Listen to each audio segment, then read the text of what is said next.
బాధ్యత ఈ ప్రభుత్వాన్ని చెప్పి మరొక్కసారి మీ అందరికీ హామీ ఇస్తున్నా. ఇది కాకుండా ఈ రోజు మీరు ఒక్కసారి చూస్తే నేను ఒకటే హామీ ఇస్తున్నాను. రేపు రాబోయే రోజుల్లో ఏదైతే తెలుగు సంవత్సర నూతన సంవత్సరం రోజు ఉగాది ఆ రోజున 5,90,000 గృహ ప్రవేశాలు చేయించే బాధ్యత నాది. మా మంత్రి గారికి ఈరోజు ఆదేశాలు ఇస్తున్నా, సెక్రటరీ కూడా ఆదేశాలు ఇస్తున్నా. పూర్తి చేసే బాధ్యత మీది. చేయకపోతే మాత్రం ఒప్పుకోనని ఈ రాయి చోట్లో మీ అందరికి కూడా విజ్ఞప్తి చేస్తున్నా. ఆ తర్వాత మీరందరికీ రాష్ట్రంలో విజ్ఞప్తి చేస్తున్నాను. అన్ని ఎన్యూమరేట్ చేస్తున్నాం. ఎవరెవరికి ఇల్లు లేదో వాళ్ళ పేర్లన్నీ రాస్తున్నాం. మళ్ళీ విజ్ఞప్తి చేస్తున్నాం. మీ పేర్లన్నీ నమోదు చేసుకోండి.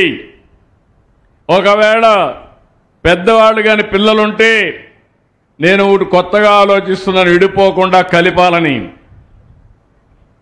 అవసరమైతే పేరెంట్స్ ఉంటారు, పెళ్ళైన పిల్లలు ఉంటారు, ఇద్దరికి కూడా కలిపి ఒక ఇల్లు ఇస్తాం, 2 ఇండ్లు ఇస్తాం. ఒక గోడ కామన్గా కట్టి 2 ఇండ్లు ఒకటే ఇచ్చి కుటుంబాలని విడగొట్టాలని కొంతమంది ప్రయత్నం చేస్తారు. కుటుంబాలని కలపాలని నేను ప్రయత్నం చేస్తాను. కలిసి ఉంటే కలదు సుఖం, విడిపోతే అన్ని సమస్యలే. ఒక సెక్యూరిటీ, కుటుంబం ఒకటిగా ఉండాలి, ఐకమత్యంగా ఉండాలి. ఇలాంటి వినూత్నమైన కార్యక్రమానికి శ్రీకారం చుట్టడమే కాకుండా 2029కి మళ్ళీ హామీ ఇస్తున్నా.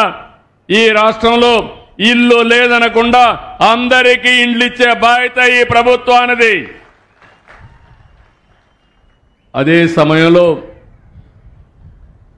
మీ సొంత ఇల్లుంటే, ఇంటి జాగా ఉంటే కట్టుకోండి.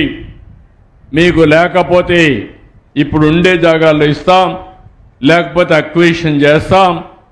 పట్టణ ప్రాంతాల్లో ఉంటే ఎంతవరకు వీలైతే అకామిడేట్ చేస్తాం.